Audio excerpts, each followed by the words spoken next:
Hey everybody, welcome back to my channel. It is Sunday afternoon and I thought I would try to record a couple videos if I could. So if you see me in the same top, that's what's going on. Do you guys miss those old school YouTube videos where you would just have somebody like, the real basic videos where somebody was like sitting in front of their couch or their bed with their little camera phone? I'm trying to bring back that aesthetic. It's just you and me here, just having a conversation. Anyway, I went to go watch the new episode of Sister Wives. Today is Sunday, and it's not on Discovery Plus. So I'm wondering, was last week the season finale, or are we at like a mid-season hiatus? Is it coming back? Do you guys know? I don't know. If you know, let me know in the comments. So this is kind of just, I guess this would be like my little mid-season review then of what's happening and going on so far. And we're in polygamy hell, you guys. So where are we at with the Brown family this season? We are like at peak COVID hysteria where there's no toilet paper and everything's shut down and there's a lockdown, and Kody and the wives cannot get on the same accord of how they want to handle the pandemic as a family. You have, the wives all have different levels of comfort. You have someone like Robin who's hyper, sort of concerned, cautious, hyper cautious, as far as getting together goes, because she's high risk of getting COVID, as is her son.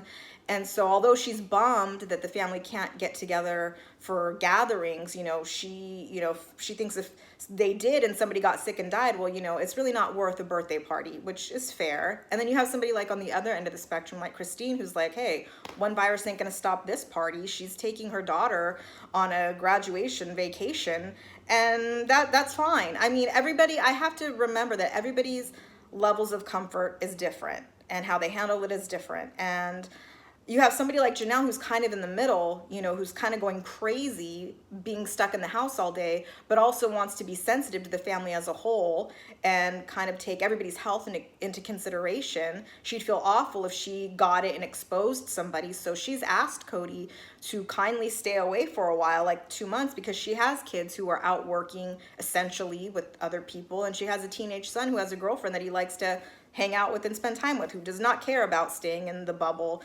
And to that, I guess I would say, it's like how most kids feel. I can't totally be mad at it. Young folks think that they're invincible and nothing bad can happen. So that's kind of his take on it. And so Kody's annoyed that Janelle is asking him to stay away, but I think he's upset not because like, damn Janelle, I gotta see you, but because he doesn't get a say. He doesn't get a vote in what happens with this household, with any of the households. Really, he just kind of has to respect the way each wife feels and how she wants to run her house. And it bugs him, because I think Kody, he's in this place in life, not just with COVID, but, if we think about their life in Utah, or even like when they were in Vegas, this family's like, I liken it to like a solar system, and Kody was like the sun. The wives were planets that all revolved around him, and he made the decisions, and everybody just looked to him. And I don't want to say he's like an egomaniac, but I mean, he's certainly ego driven a bit.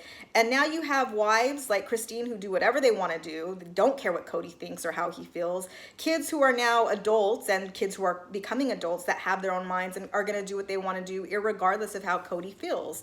And I think he feels a little displaced, like he's not used to being in this position, when he recognizes he has kids who are like, I'd rather spend time with my siblings than with you, Dad. Like, he's not the center anymore. And I think that makes him, I think that's kind of where he is in life. Again, not just in regards to COVID, but if I have like kids who are grown and doing their own thing, and wives who don't really care what I have to say, then yeah, wouldn't it be better if I just lived with my preferred wife, Robin, and just be there and be happy? And he said he spends most of his time there. He enjoys being there, but he can't really just relax and just like be comfortable, because he has the buzzkill of knowing he has other wives and kids that he has to tend to, and it has left him in polygamy hell, because he can't get all the wives to agree on what they want to do, and how, like I said, they want to sort of recalibrate the family to how they're going to move forward with celebrations and holidays and birthdays and all that stuff.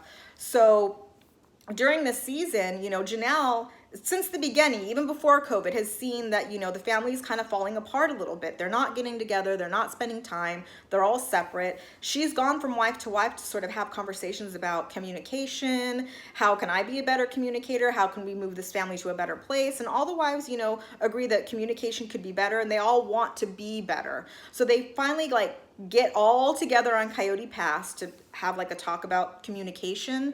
And she brings a little whiteboard. They're always good to bring that little whiteboard to write their stuff on, like the classroom.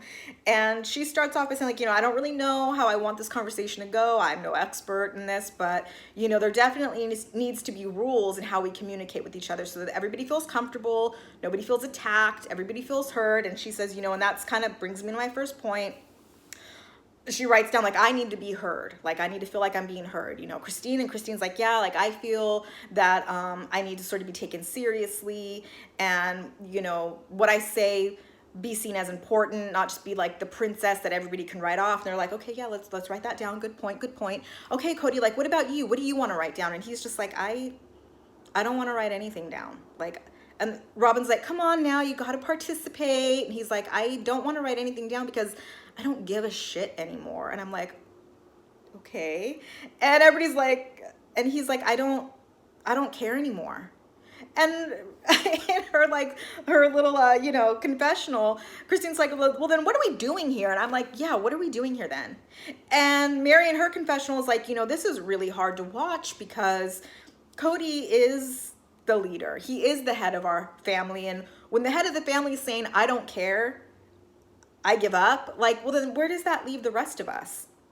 And it's very scary to Mary, she says, and she gets very emotional, like, I gotta pull this family together. Like, I gotta hold this together. And it's like, well, yeah, Mary, if you care that much, and clearly you do, because you have decided to stay in this family, in this non-existent marriage, and I'm gonna say partly maybe because of the show, because of the money, because you don't want to lose your family, well then, like, do something to save the family. It's really been Janelle this season is sort of been the driving force of like, we got to save this family, because she sees that they're on the cusp of either staying together as a family or totally falling apart. And she's been kind of trying to do the work. And now Mary's like, yeah, Mary, you've been like so quiet in the corner, not showing up to events. She wasn't there for when Maddie came with the baby. She had other prior engagements. Well, like, be present, show up. Like, if you care as much as you say you do, and it looks like you do, you're crying, like, then do something, speak up. Like, if you wanted to live in the one house, then you should have voted that way, and maybe that would have happened.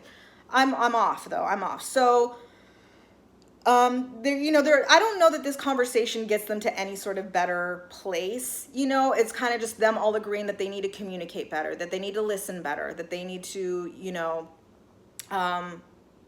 not walk away feeling unheard or dismissive, because Janelle even says, like, she can admit she's the first to kind of just tell Christine, suck it up, grow a pair, get over it. But she knows, like, I need to be sensitive to what Christine needs and, what she wants. And I got to be a better listener. And Kody is like, he tells the family that, he's at a point where he feels like the family's getting in the way of his goals.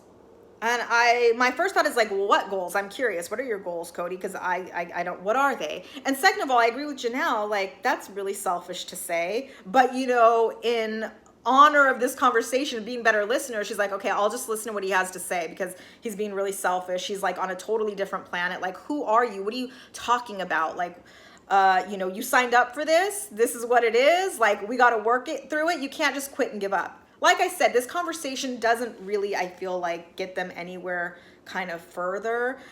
They're kind of just like, they write all their points down, and, Janelle's going to go have it laminated so they could carry it in their pockets and remember, when they have these conversations, to like be respectful and listen and be kind. And, but I kind of feel like, a few episodes prior, in the conversation that Janelle had one-on-one with Christine had said, like, I don't think we're ever going to be able to communicate because, nobody's ever honest. Not really.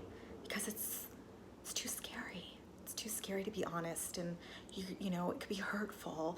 And Janelle's like, yeah, okay, well, bring it on. Hurt my feelings. Say what you got to say. And I agree with Janelle. Like, we're never going to get to that higher level of unity and family, if we don't just say what it is we got to say, we got to address these things. Hard as it may be to hear, we got to put it on the table. And I don't think anything's really been put on the table. So, they're packing up their stuff, and Christine's like, okay, you guys, like, I have something that I want to say and share in a couple weeks, but I'm getting it together. But, remember all these points when I bring up the conversation. They're like, yeah, okay. So what is the conversation she wants to have? Well, she wants to move back to Utah, but she knows she's got to share that with Kody first. So she gets Kody on FaceTime to kind of see what he has to say. And again, she drops into that low, soft voice of, so when we went to Coyote Pass and we saw like the mountains and the angels were singing, and I said that I loved it there, and if only the laws weren't what they were in Utah, I would live in Utah. Well, the laws are different now. The laws have changed, and what do you think about moving back to Utah? And he's like, oh, really? That's interesting, because when I brought up, okay, you guys, I maybe I forgot about this, or I don't remember. When they were still in Las Vegas and he first brought up moving, he, I guess, had found 4 properties in St. George, Utah. That was his first choice, was to move there. And he brought it to the wives, and 1, 2, 3, 4 all shot it down. And apparently Christine was the most adamant about not moving back to Utah because of the laws and sort of like the experiences her children might have there being discriminated against. So, they went with Flagstaff. And she's like, well, but the laws have changed. Like, you don't think things have changed? And he's like, I think things are kind of the same as they were when I wanted to move there, but nobody wanted to listen to me. I think that was him kind of like stick it to her, like, you should have listened to me, you should have went with me and what I really wanted, but now we are where we are. And so she's like, well, look, I think that Utah would be better. Like, we have community there, family there. It was so great to see the Dargers. Like, I just think it would be better. Like, it's home. Like, remember when we all went to go look at the venues for Mariah's wedding, and what did everybody say in that car ride? That they missed Utah. This was home. And he's like, yeah, we were kind of just being nostalgic, but he's like, but I know. And he's telling her, and I think she hears, but she's not listening in this moment. He tells her, Janelle sees no value in moving to St. George, Utah. Mary sees no value in moving back to Utah. Like, you could maybe get Robin on board with you because she's got family there, but she made me promise her we would never move again. So that would be a hard sell. Not impossible, but very, very hard. And he's like, so, and myself, like, yeah, I mean, I like it there, but I really don't want to move again. Like, Flagstaff is magical, But she's like, look, I know not everybody's ready to move. I get that. I'm not naive, but, we haven't done anything on Coyote Pass. We haven't, as far as like building there. I don't think we should. I think we should sell it, save the money, move back to Utah. And he's like, hey, bring it up to the wives, see what they say. And in his confessional, you guys, he's like giddy with glee and delight, because he's like, he knows that the wives are not going to want to move there. He doesn't want to move there. And Christine is kind of mistaking his sort of openness to it. He's not totally telling her no, as him like, well, maybe he's open. No, he's humoring her is what he's doing, because he knows that none of the wives are going to go for it, and he's not even going for it. But he's not going to, in this moment with Christine, be the bad guy and say no. So he's telling her, like, well, yeah, see what the wives have to say. Present your idea, see how it goes. And in his, like I said, in his confessional, he's like giddy with delight, because he knows, like, for once, I'm not going to be the one coming in with the suggestion of moving. It's going to be Christine, and they're all going to just like, I'm not going to be the bad guy. They can't blame me. They can't be mad at me. Like, I want to see, he is like, I want to see how it goes. Like, he can't wait, because he's like, you know what? I know it's going to be a no, but I am ready for that roller coaster. I am ready to throw my hands up and be like, oh, woo! He's ready to throw Christine to the wolves. And so, you guys, that was the end of that episode. Yeah, I mean, we know what's coming next if you watch the next episode, because this was a few weeks ago. So That was that polygamy hell. They're in polygamy hell. Kody's in polygamy hell. This show is polygamy hell, actually. So that's it for that episode. Rate, comment, subscribe. Let me know what you think. And I will see you guys for the next quick review of Sister Wives season 11. I think it's called Turned Upside Down. And we'll wrap up this mid-season finale hiatus, whatever it is. All right, I'll see you guys. Bye.